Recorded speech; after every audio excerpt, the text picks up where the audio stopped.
News ఇక వార్తల్లోని వివరాలు చూద్దాం. గుంటూరు డాక్టర్ అలా వెంకటేశ్వర్లు కామెంట్స్. బీసీలకు గుంటూరు జిల్లాలో టీడీపీ తీవ్ర అన్యాయం చేసింది. టీడీపీ ఆవిర్భావం తర్వాత 40 సంవత్సరాలలో 9 సార్లు సాధారణ ఎన్నికలు జరిగాయి.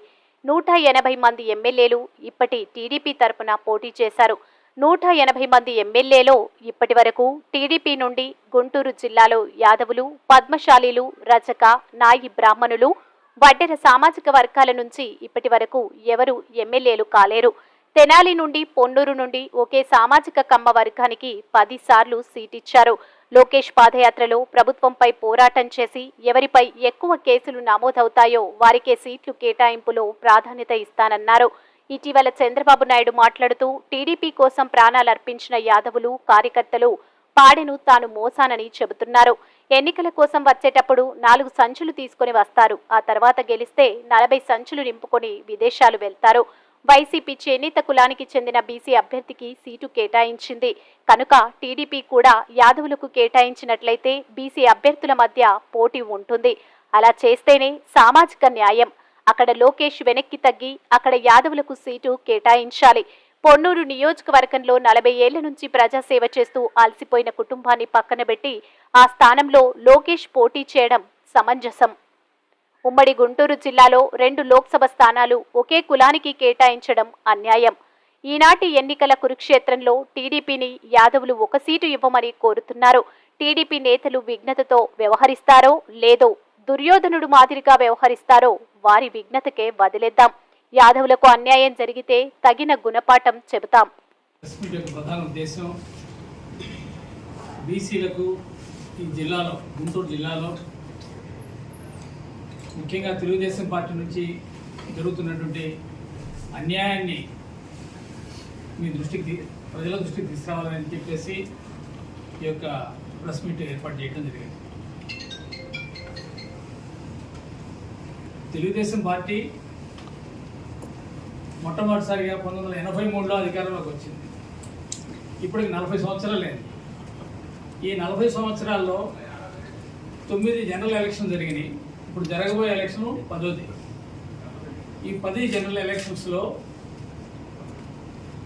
దాదాపు 180 మంది ఎమ్మెల్యేలు గుంటూరు జిల్లా నుంచి ఎన్నిక కాబడ్డారు. అయితే ఈ 180 మంది ఎమ్మెల్యేల్లో ఇప్పటివరకు తెలుగుదేశం పార్టీ తరఫున ఒక్క యాదవులు కానీ, పద్మశాలీలు కానీ, వడ్డెరులు కానీ, రజకులు కానీ, నాయి బ్రాహ్మణులు కానీ, కుమ్మరులు కానీ ఇంతవరకు ఒక్క ఎమ్మెల్యే లేడు. 40 సంవత్సరాల్లో 180 మంది ఎమ్మెల్యేలు ఎన్నిక కాబడితే వీళ్ళలో ఈ యొక్క ఏ సామాజిక వర్గాల్లో చెప్పానో వీళ్ళు ఇంతవరకు ఒక్క ఎమ్మెల్యే కూడా తెలుగుదేశం నుంచి ఎన్నిక కాబడలేదు. అంటే వీళ్ళకి ఎందుకు ఇవ్వరు? ఎన్నిక కాబడిన వాళ్ళల్లో సగానికి పైగా మోర్ దాన్ 50% ఒకే ఒక కులానికి చెందినవాడు. సామాజిక న్యాయం అనేది ఎక్కడుంది? వాళ్ళ బీసీలో అతి ప్రధానమైనటువంటి కులాలైనటువంటి ఈ కులాలన్నిటికీ కూడా ఒక్క సీటు కూడా ఇవ్వకుండా ఇన్ని సంవత్సరాలు, 40 సంవత్సరాల హిస్టరీలో ఇంతవరకు ఎన్నిక కాబడలేదు ఒక్కడు కూడా టీడీపీ నుంచి. కాబట్టి వీళ్ళకి న్యాయం చేయాలని చెప్పేసి ఇవాళ ఈ యొక్క ప్రెస్ మీట్ ప్రధాన ఉద్దేశం. మనం తీసుకున్నట్లయితే ఈ 10 ఎన్నికల్లో తెనాలి నుంచి 10 సార్లు ఒకే ఒక్క కులం, అదే కులానికి సీట్లు ఇవ్వడం జరిగింది. 10 టర్మ్స్ కూడా. అట్లానే పొన్నూరు నుంచి కూడా ఒకే కుటుంబానికి ఇది 10వ ఇవ్వబోతున్నారు. ఒకే కుటుంబానికి పొన్నూరు నుంచి ఒకే కులం, ఒకే కుటుంబం. ఆ తర్వాత ప్రతిపాడు తీసుకుంటే అది 2009 దాకా కూడా జనరల్గా ఉంది. అప్పుడు దాకా కూడా పోటీ చేసిన ప్రతిసారి కూడా కేవలం ఒకే కులం ఎన్నిక కాబడింది. కాబట్టి ఇక్కడ సామాజిక న్యాయం ఎక్కడ జరుగుతుంది? సోషల్ డైవర్సిటీ అనేది అవసరం. కాబట్టి అన్ని కులాలకి, అన్ని వర్గాలకి సమానమైన ప్రాతినిధ్యం అనేది కల్పించాలి. ఇవాళ సోషల్ జస్టిస్ మేము కల్పిస్తాము, సామాజిక న్యాయానికి మేము కట్టుబడి ఉన్నాము, బీసీలకి అది చేస్తాం, ఇది చేస్తాం అనే వాళ్ళు ఇంత ప్రధానమైనటువంటి ఈ సామాజిక వర్గాలు అందరూ కూడా నష్టపోతుంటే ఎందుకు స్పందించట్లేదు? వీళ్ళు అర్హులు లేరా? పోటీ చేయడానికి అర్హులు లేరా అని చెప్పేసి నేను ప్రశ్నిస్తున్నాను. వాళ్ళు సోషల్ జస్టిస్ గురించి మాట్లాడతారు. చంద్రబాబు నాయుడు గారు తీసుకుంటే ఆయన ప్రతిదానికి ఒక ఎగ్జాంపుల్ ఏం చెప్తారంటే సింగపూర్ గురించి చెప్తుంటారు. సింగపూర్ని ఆదర్శంగా తీసుకుంటారు. ఎస్, సింగపూర్ని చాలా ఆదర్శంగా తీసుకోవాలి మనందరం కూడా. కేవలం సింగపూర్ని ఆదర్శంగా తీసుకోవటం అంటే అక్కడ ఉన్నటువంటి ఎత్తైన బిల్డింగ్స్ కానీ ఆ గొప్ప గొప్ప పార్కులు కాదు, అంతకన్నా ఔన్నత్యం అనేటువంటి ఏంటంటే అక్కడ ఉన్నటువంటి సోషల్ డైవర్సిటీ, సామాజిక సమతుల్యం అనేది అక్కడ ఉంది. అక్కడ ఎట్లా ఉంటుందంటే సింగపూర్లో ఒకే అపార్ట్మెంట్లో 50 ఫ్లాట్లు ఉంటే ఒకే సమాజం ఉండడానికి లేదు. ఇండియన్స్ అందరూ ఒక చోట ఉండనివారు, లేదా తమిళియన్స్ అందరూ ఒక చోట ఉండనివారు. అందరూ కలిసి ఉండాల్సిందే. 50 ఫ్లాట్లు వాళ్ళు గవర్నమెంట్ డిసైడ్ చేస్తుంది, ఎవరైతే ఎవరు ఉండాలి, ఏ ఫ్లాట్లు ఎవరు ఉండాలని కూడా గవర్నమెంట్ డిసైడ్ చేస్తుంది. అట్లా సామాజిక సమతుల్యాన్ని పాటిస్తున్నారు. కాబట్టి సింగపూర్ ఆదర్శం తీసుకుంటే అక్కడ సోషల్ జస్టిస్ ఏ విధంగా ఇంప్లిమెంట్ చేస్తున్నారు దాన్ని మనం ఆదర్శంగా తీసుకోవాల్సిన అవసరం ఉంది. అట్లానే ఇప్పుడు యువ నాయకుడైనటువంటి లోకేష్ గారు విదేశాల్లో చదివచ్చారు, అమెరికాలో చదివచ్చారు. అమెరికాలో కూడా ఈ యొక్క సోషల్ డైవర్సిటీని చాలా ఇంపార్టెన్స్ ఇస్తారు వాళ్ళు అక్కడ కూడా. ఎందుకంటే మనం ఇంగ్లీష్ సినిమాలు చూసినా కూడా నల్ల జాతీయులు కూడా అంతే స్థాయిలో వాళ్ళ అంత ప్రాధాన్యత వాళ్ళకి ఇస్తారనమాట. కాబట్టి ప్రతి అంశంలో ప్రతి ఇన్స్టిట్యూట్లో కూడా వాళ్ళకి అన్ని జాతులకు ప్రాధాన్యత ఇస్తారు. అయితే ఇక్కడ తీసుకుంటే 50% ఉన్నటువంటి బీసీలకి వీళ్ళు అసలు మనుషులే కానట్టు, మమ్మల్ని ఎట్లాగో జనాభా లెక్కలో లేరు, వీళ్ళు ఓటర్ల లెక్కలో కూడా తీసి కేవలం ఓట్లేసే యంత్రాలే కానీ మమ్మల్ని చూస్తున్నారు తప్ప మేము ఒక ఇక్కడ పౌరులము, మాకు కొన్ని హక్కులు ఉంటాయని చెప్పేసి వీళ్ళు ఏమాత్రం కూడా లెక్క చేయని పరిస్థితి మేము చూస్తున్నాం. అట్లానే ఇవాళ ఒక అభ్యర్థికి ఏ క్రైటీరియా తీసుకుంటారా, ఒక అభ్యర్థికి సీట్ ఇవ్వాలంటే మీరు తీసుకుంటున్న క్రైటీరియా ఏంటి?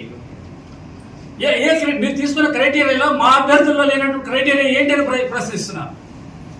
అంటే క్రైటీరియా ఇప్పుడు మనం ఏమనుకుంటాం, రాజకీయాలు అంటే ప్రజాసేవ చేయాలి, ప్రజాసేవ కోసం అర్హులైన వాళ్ళని తీసుకోవాలి.